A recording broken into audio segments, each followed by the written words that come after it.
오늘은 사무엘상 2장의 말씀을 묵상합니다. 기독교인은 성경에서 생명의 시작과 삶의 원리를 찾아야 합니다. 사도행전 17장 25절의 말씀을 보면 만민에게 생명과 호흡과 만물을 친히 주시는 자이심이라고 말씀합니다. 창세기 2장 7절에서도 여호와 하나님이 흙으로 사람을 지으시고 생기를 그 코에 불어넣으시니 사람이 생명이 된지라 말씀했습니다. 한나는 본래 불임증 환자였습니다. 그 때문에 그녀는 간절히 성전에서 하나님께 기도합니다. 그 응답으로 낳은 아들이 위대한 지도자 사무엘이었습니다. 본문은 그녀가 사무엘을 낳은 후 하나님께 드린 기도입니다. 몇 가지 중요한 부분이 있습니다. 우리 하나님은 죽이기도 하시고 살리기도 하시는 분이십니다. 6절 말씀을 보면 여호와는 죽이기도 하시고 살리기도 하시며 음부에 내리기도 하시고 올리기도 하시는도다 말씀합니다. 구원과 멸망, 천당과 지옥이 하나님의 주권에 있다는 말씀입니다.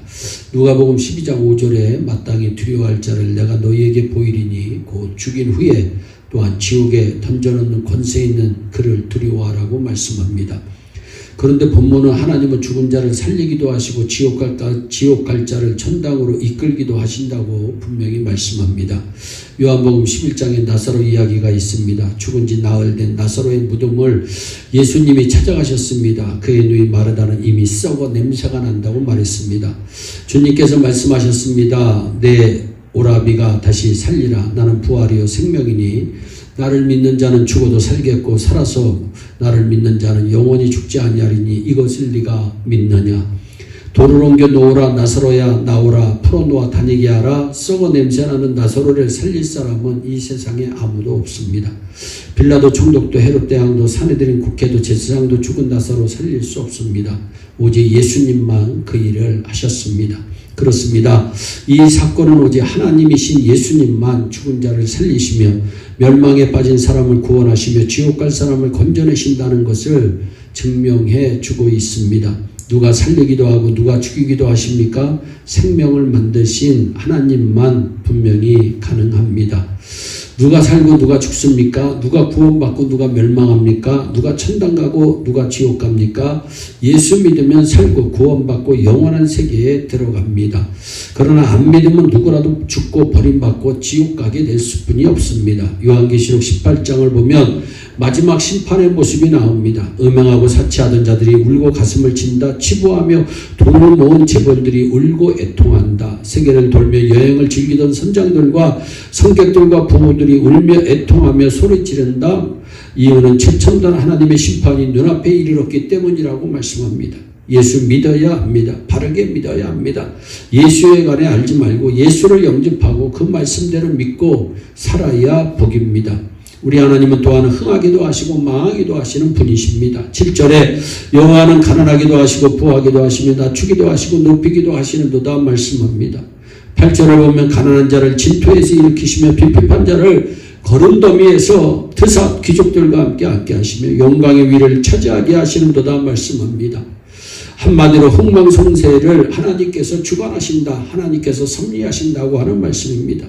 한나는 천대받고 멸시받던 아이 못 낳는 여인이었습니다. 그를 하나님이 높여 위대한 종교 지도자, 영적 지도자, 정치 지도자, 민족 지도자인 사무엘의 어머니가 되게 해주셨습니다. 아직 한나가 낳은 사무엘은 어린 아기였습니다. 그런데 한나는 사무엘을 통해 그런 믿음과 비전을 본 것입니다. 크다고 강한 것이 아닙니다. 나라의 크기로 보면 아수르나 바벨론이나 애굽이 이스라엘보다 더 컸습니다. 그러나 작은 나라 이스라엘이 그들을 이겼습니다. 학벌 좋다고 성공하는 거 아닙니다. 성공과 실패, 흥성과 패망은 전적으로 하나님의 축복이라는 것이 성경의 가르침입니다. 유명한 운명 철학가가 있었습니다. 수많은 고객을 확보하고 명성을 날리던 사람입니다. 사주팔자, 관상, 운명을 귀신같이 알아맞히고 복채에 따라 처방을 해주는 사람이었습니다. 그런데 가끔씩 자기 점괘나 운명 진단이 틀리는 경우가 나옵니다. 꼭 망할 사람인데 망하지 않고 꼭 병들어 누워있어야 할 사람인데 건강하게 활보하고 있고 죽을 사람인데 잘 살고 있는 케이스들이었습니다. 그래서 그들의 배우와 배경을 이분이 조사해 보았습니다. 그리고 발견한 것은 그들 모두가 예수를 믿는다는 것입니다. 그는 예수가 너무나도 궁금했습니다. 가난을 풍요로 바꾸는 예수, 고통을 기쁨으로 바꾸는 예수, 실패를 성공으로 바꾸는 예수, 절망을 희망으로 바꾸는 예수, 죽음을 생명으로 바꾸는 예수가 너무너무나도 궁금했습니다. 그래서 예수를 연구하고 성경을 연구하다가 다 때려치우고 예수를 믿게 되었습니다. 여러분, 하나님만이 하십니다. 헬라의 알렉산더는 헬라, 페르시아, 인도에 이르는 대제국을 건설한 영웅입니다.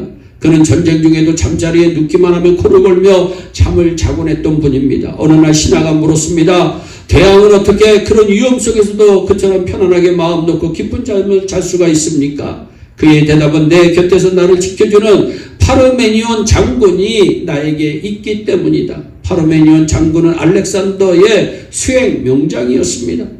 시편 3편 8절에서 다윗은 내가 평안히 눕고 자기도 하리니 나를 안전히 거하게 하시는 이는 오직 여호와이니이다 말씀합니다. 흥하고 망하는 것, 잘되고 안되는 것, 성공하고 실패하는 것, 넘어지는 것과 회복되는 것, 이 모든 것이 하나님께 있음을 신자는 반드시 믿어야 합니다. 생명과 구원과 영생과 성공과 회복을 주시는 하나님, 그리고 평안을 주시는 그 하나님을 찬양하며 날마다 승리하는 우리 모두가 되기를 주 예수 그리스도의 이름으로 축원합니다. 기도하겠습니다. 사랑의 하나님, 참으로 감사합니다.